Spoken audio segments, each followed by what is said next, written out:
kita nih ada beberapa orang yang berpikir boleh nih diet tadi kayak salah satunya keto atau diet yang lainnya untuk orang yang diabetes. Nah kira-kira ini beneran boleh nggak sih Dokter Rizal? Nah untuk membahasnya di tengah kita sudah ada Dokter Feni Nugraha, spesialis gizi klinik. Halo dokter. Dokter aku mau tanya nih, ini fakta atau mitos sih dokter bahwa penderita diabetes tipe 2 saat menjalankan diet katanya nggak boleh mengkonsumsi nasi putih. Ini fakta atau mitos? Nah, itu mitos. Mitos? Oh, jadi boleh tetap? Jadi sebenarnya nasi putih tetap boleh, tetapi mungkin dalam batasan yang memang diperbolehkan gitu. Karena ada batasan karbohidrat per harinya boleh berapa. Nah, mungkin pemirsa pengen nanya berapa banyak? Ya, ini sebenarnya tergantung kebutuhan kalori dari orang tersebut berapa, Dok. Karena harus diperhitungkan sesuai dengan berat badan, tinggi badan, usia, dan jenis kelaminnya gitu. Karena akan berbeda-beda. Nah, tetapi ya ada tetapinya, memang lebih direkomendasikan pada penderita diabetes memang mengganti nasinya dengan nasi yang berwarna.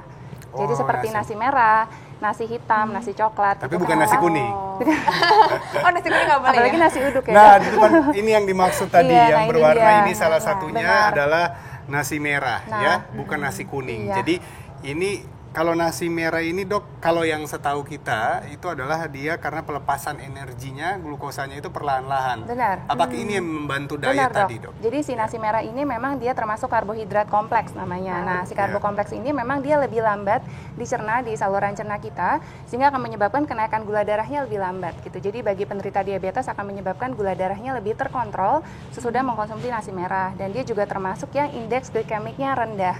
Maksudnya adalah indeks glikemik ketika kita mengkonsumsi makanan yang mengandung karbohidrat, seberapa cepat sih si gula darahnya naik gitu. Jadi semakin rendah, maka si gula darahnya setelah kita mengkonsumsi nasi merah, maka akan lambat kenaikan gula darahnya gitu. Nah dok, tapi kan yang bagi penderita diabetes, pokoknya kayaknya udah takut banget dengar kata-kata nasi putih. Nah kalau mau ganti karbo lainnya selain nasi merah, boleh karbo lain nggak dok? Ada apa aja? Karbo lain boleh pasti Tan. Jadi karbo lain mungkin tuh ada yang depan contohnya sini ya, ini, depan sini nih. Ini banyak Ya. banget nih ya. Jadi contoh karbo lain yang bisa dikonsumsi seperti kentang. Nah kentang ini bagus dimakan sama kulitnya ternyata, karena kulit kentang tuh tinggi akan serat. Nah serat juga penting banget. Kenapa? Karena bisa membantu yang pertama memperlambat pengosongan lambung dan memperlambat penyerapan dari gula gitu. Jadi membuat ketika kita konsumsi si insulin keluar perlahan-perlahan gitu sehingga gula darahnya akan terkontrol. Kemudian contoh lain singkong, mungkin boleh tapi jangan singkong goreng.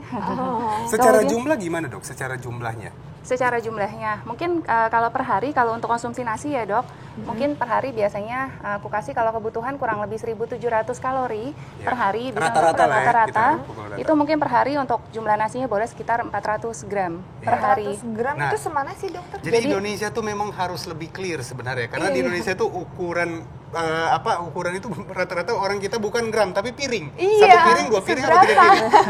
Seberapa Kalau dok? ada gambarannya nggak, Dok, Ada. kira-kira, Nah, jadi supaya gambarannya tuh kalau per 100 gram nasi itu kurang lebih 8 sendok makan. 8 sendok Tapi makan. sendok makannya bukan muncung ya. Oh Intan. iya, bayangin sendok makan. itu Bukan. nasi ya, itu nasi. Itu Kalau nasi. yang ini, Dok, Nah, jadi kalau singkong, 100 gram dari si nasi atau 8 sendok makan nasi itu bisa digantikan oleh kentang seperti ini. Kurang Oke. lebih boleh sekitar 210 gram. Itu segitu dok? Ini mungkin segini kurang lebih 150 gram ya. Jadi 210 mungkin agak lebih besar sedikit. Cukup dengan itu ya? Cukup dengan itu Ya. untuk pengganti 8 sendok makan nasi. Karbohidrat. Karbohidrat. Kita masih butuh lagi sumber Ya. yang lain. Atau gitu. seperti ubi gini bisa sebesar kurang lebih 135 gram. 135 gram itu semana sih segini ya dok? Ya kurang lebih seginilah. Oke.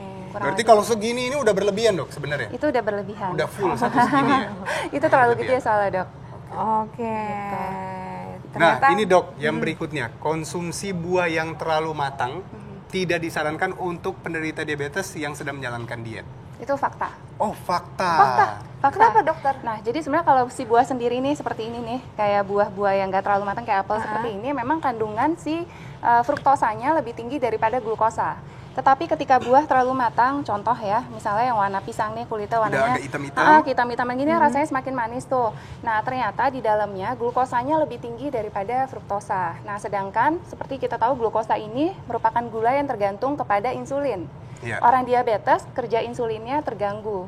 Gitu. Jadi ketika kita konsumsi penderita diabetes konsumsi buah yang terlalu matang, glukosanya tinggi, kerja insulinnya terganggu sehingga akan menyebabkan kenaikan gula darah yang cepat sesudah mengkonsumsi buah yang terlalu matang. Oh, gitu. jadi carinya yang setengah-setengah matang Benar, gitu ya? jadi kayak pisang gini mungkin bisa cari yang warnanya masih hijau kekuningan gitu, jangan yang terlalu kematangan. Nah dok, ini kan kalau ngomongin masalah diet, biasanya orang-orang tuh suka kayak dibantu dengan diet booster, kayak obat-obat atau suplemen untuk diet. Nah ini katanya untuk mengkonsumsi produk penurun berat badan tidak aman bagi penderita diabetes. Ini fakta atau mitos dokter? Jangan dijawab dulu.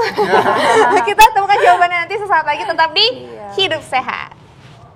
Ya pemirsa, itulah tadi buah-buahan yang ternyata mengandung gula tinggi. Ini kayaknya pemirsa di rumah hati-hati juga deh. Kalau kebanyakan ngeliatin aku bisa naik juga gulanya. Aduh, enggak, dari baju kamu aja kamu udah kayak cherry sebenarnya.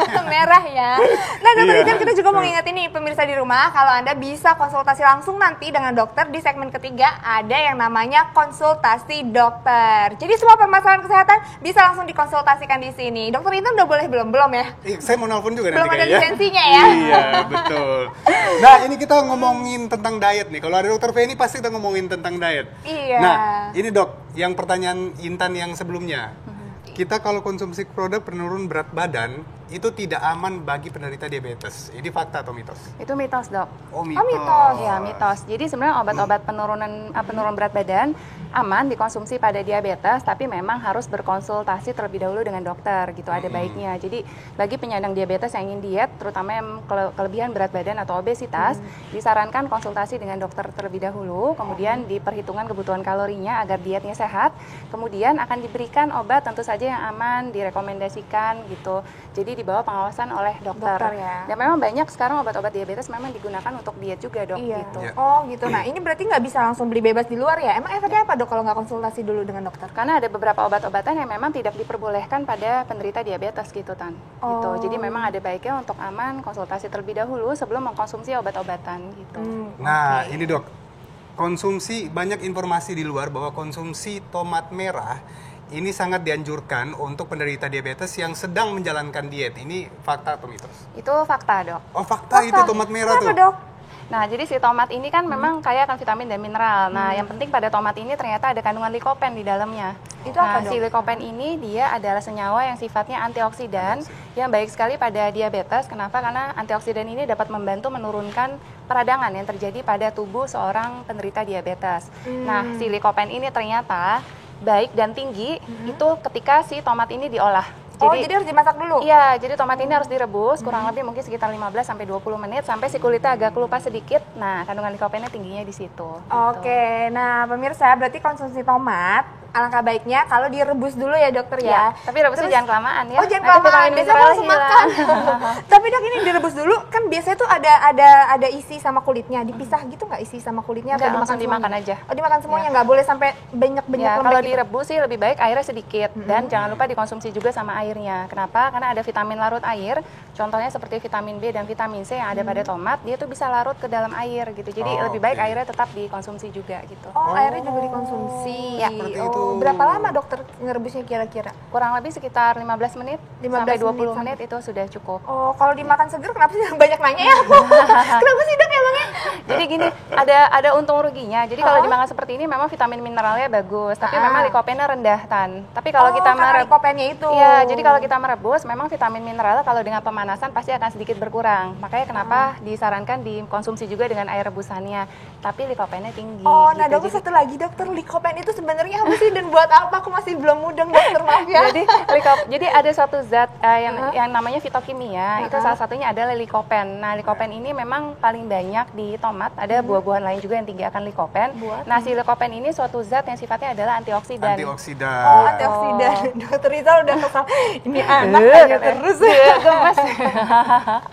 Maklum ya, dokter nggak apa-apa kan untuk bisa menginfluence soal kesehatan kan harus tahu sampai detail-detailnya daripada nanti salah. Iya, kalau orang diabetes tuh biasanya kan di dalam tubuhnya peradangannya meningkat. Nah, si antioksidan ini memang bisa membantu juga untuk menurunkan peradangan di dalam tubuh seorang penderita diabetes gitu. Itu berlaku buat yang warna merah semua dok atau cuma ada pada tomat aja? Jadi likopen itu banyak di beberapa buah, tapi memang yang tertinggi itu pada tomat, dok. Oh, pada Oh, tomat. tertinggi pada tomat. Oh, ini ngomongin merah-merah dok. Oke, ini kalau kita mengkonsumsi daging merah, ini katanya nggak boleh dan sangat tidak dianjurkan bagi penderita diabetes yang sedang menjalankan diet. Ini fakta atau mitos? Itu mitos. Mitos. Ya, Oh, mitos. jadi sebenarnya gini, daging merah tetap boleh, tetapi memang sekali-sekali dan tidak boleh berlebihan, gitu. Kenapa? Mungkin bisa disarankan daging putih juga. Iya, karena memang pada diabetes lebih direkomendasikan konsumsi daging putih, seperti ayam atau ikan lebih sering daripada daging merah. Kenapa? Karena daging merah ternyata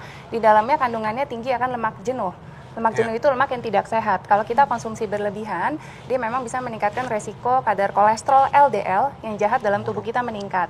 Nah, hati-hati, biasanya penderita diabetes memang suka disertai dengan kadar kolesterol yang tinggi. Itu jadi konsumsi daging merah memang boleh sekali-sekali, tetapi pilih yang rendah lemak. Nah, Gitu. jadi Jangan buat yang biasanya terlalu rendah berlemak. lemak tuh ada di bagian-bagian mana nih, Dok? Biasanya sebenarnya? sih yang ku sarankan seperti daging sapi yang khas dalam atau seperti tenderloin yang memang nggak terlalu berlemak. Ya. Kamu Tapi kan, gimana, Intan? Daging itu biasanya lebih enaknya tuh kayak ada lemak-lemaknya Iya, gitu. itu yang Enak, bikin ada enak. kenyal-kenyalnya. Itu nggak boleh, Nah, itu dokter, yang ya? nggak boleh Ya. kan. Intan, kamu harus selalu curiga semakin enak makanan Lemaknya itu, semakin tinggi. biasanya tanda tanya gitu nilai gizinya. Kenapa sih kalau makanan yang enak itu justru malah makin menyeramkan ya, Dok ya? Ya, biasanya semakin enak daging tuh lemaknya biasanya semakin tinggi kan. Nah. Gitu. Jadi hati-hati tuh. Dok, ini kan ngomongin lemak, ini kan banyak orang yang mengikis lemaknya ini dengan berolahraga.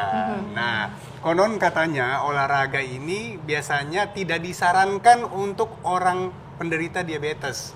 Tidak disarankan, itu mitos. Oh, Malah itu mitos, disarankan, ya. Dok, gitu. Ya. Jadi pada penderita diabetes memang disarankan, memang sudah ada guideline-nya juga, harus berolahraga, harus beraktivitas Ya. fisik. Nah, berapa lama? Disarankan minimal itu 150 menit per minggu. Bisa dilakukan dalam 1 minggu 3-5 kali. Nah, biasanya saya sarankan sekitar 30-60 menit per kali olahraga. Oh, 30-60 kali. Itu jalan dan kaki biasa benar, aja, Dok? jadi Ini tipenya fakta? yang intensitasnya yang sedang, seperti contohnya berjalan kaki, kemudian bisa bersepeda atau Ya. berenang. Oh. Kenapa? Karena ternyata dengan meningkatkan aktivitas fisik bisa membantu memperbaiki kerja dari insulin. Oh, berarti ini yang disarankan jalan kaki kurang lebih 30 menit. Ini fakta, dokter ya? Ini Karena aku fakta. dengar kabar itu. Oh, benar, ini fakta. benar, ini fakta. Harus berjalan kaki, Oh, berjalan kaki. harus olahraga, harus bergerak dan nggak boleh mager kan? Oke. Nggak boleh mager. Sprint boleh nggak, Dok? Apa? Kalau lari kenceng gitu boleh? Lari, sebenarnya kalau terlalu kenceng juga nggak terlalu direkomendasikan ya, yang high Oh. intensity gitu, Oh, jadi terutama nggak selama pandemi seperti ini gitu. Jadi ya moderate, cukup jalan cepat ya, atau jalan santai ke cepat, itu yang direkomendasikan. sebenarnya. Oh, seminggu baiknya tuh berapa kali, Dok? Seminggu boleh 3-5 kali. Tan. Oh, 3-5 kali. Jadi biasa aku saranin ke pasien tuh alternate day. Jadi jangan sampai lewat lebih dari 2 hari tuh nggak olahraga gitu. Jadi hari ini olahraga, misalnya besok mau istirahat dulu boleh, besokannya olahraga lagi gitu. Kalau dokter Iza berapa kali seminggu biasanya? Kadang nggak ada. Nggak, biasanya ya kalau masih sempet, kemarin saya sempat lari juga, nggak terlalu jauh, cuma 8 kilo gitu. Cuman. Terus ya, olahraga ya harus diukur-ukur juga kan sebenarnya. Jauh juga itu. Betul. Oke. Nah, Dok, ini mitos atau fakta nih? Konsumsi sayuran itu sangat baik untuk penderita diabetes yang sedang diet, terutama. Itu fakta, Dok. Fakta ya? Pasti fakta, ya. Karena si sayur ini kan tinggi akan serat. Dia Ya. juga mengandung vitamin mineral. Nah, serat itu penting banget pada penderita diabetes. Kenapa? Karena serat, terutama serat yang larut, yang pertama dia ketika kita konsumsi, di lambung itu akan membentuk gel. Nah, si gel ini dapat memperlambat pengosongan lambung dan juga dapat memperlambat penyerapan dari gula. Gitu, sehingga insulin akan keluar perlahan demi perlahan sehingga menangkap gula, sehingga ketika kita konsumsi makanan yang mengandung serat yang tinggi, maka gula darah akan lebih terkontrol. Nah, sama serat juga dapat membantu menurunkan penyerapan dari kolesterol. Gitu. Jadi memang baik sekali pada penyandang diabetes konsumsi sayur yang banyak. Dan rekomendasinya memang minimal 3-4 porsi per hari, per porsinya 100 gram. Jadi kurang lebih 300-400 gram. Sayur Tetap kan banyak banyak tuh. ya, 300-400 gram berarti banyak ya. Banyak, lumayan Tan, untuk perharinya. Berarti tiap kali makan memang harus ada sayurnya 1 porsi lah minimal gitu, kurang lebih 1 mangkok kecil. Berarti nggak usah ragu-ragu untuk diet walaupun tipe 1 ataupun tipe 2 ya, Dok? Ya, benar. Nah, Dok, tips nih, Dok. Terutama untuk penderita diabetes, ada tipsnya. Baik, jadi bagi Anda yang menderita diabetes, tidak usah khawatir. Anda harus ingat ada 4 pilar pengobatan dari diabetes. Yang pertama adalah jaga pola makan. Anda harus ingat 3J. Yang pertama adalah jadwal makan. Disarankan untuk mengkonsumsi 3 kali makan utama dan 3 kali seringan. Kemudian yang kedua adalah jumlah, harus sesuai dengan kebutuhan kalori Anda. Disarankan Anda konsultasi terlebih dahulu dengan dokter gizi. Kemudian yang ketiga adalah jenis makanan yang Anda konsumsi. Idealnya untuk karbohidrat, Anda pilih karbohidrat kompleks dengan indeks glikemik yang rendah, kemudian protein yang rendah lemak, dan juga pilih lemak yang sehat seperti minyak zaitun, dan cukupi kebutuhan sayur dan buah Anda perharinya. Kemudian pilar kedua adalah tingkatkan aktivitas fisik. Lalu pilar ketiga adalah penyandang diabetes harus mendapatkan edukasi. Edukasinya adalah Anda harus memonitor gula darah Anda secara teratur dan juga harus waspada komplikasi yang terjadi pada diabetes. Nah, yang terakhir adalah pilar keempat, Anda bagi yang sudah terlanjur menderita diabetes dan diberikan obat-obatan, disarankan untuk mengkonsumsi obat secara teratur. Dan Sesuai juga anjuran dokter. sesuai anjuran dokter, benar. Supaya apa? Agar gula darah Anda tetap terkontrol dan penyandang diabetes memiliki kualitas hidup yang optimal gitu. Wow, terima kasih. Wow, informasinya kasih. luar biasa clear ya, dan Iya. semoga semua pemirsa juga bisa, terutama yang penderita diabetes, bisa sadar, oh ternyata saya bisa berolahraga dan saya bisa tetap diet pada saat saya diabetes. Nah, Nah, selanjutnya nih, Dokter Iza, kita masih punya banget nih. Nanti pemirsa di rumah bisa konsultasi langsung sama dokter. Kita punya dokter satu nih yang bisa konsultasi langsung. Ini ditunggu-tunggu banget sama pemirsa. Betul. Ini ada Dokter Ziki ya nanti ya yang bakalan bisa memandu kita untuk mengkonsultasi masalah kesehatan apapun boleh pokoknya.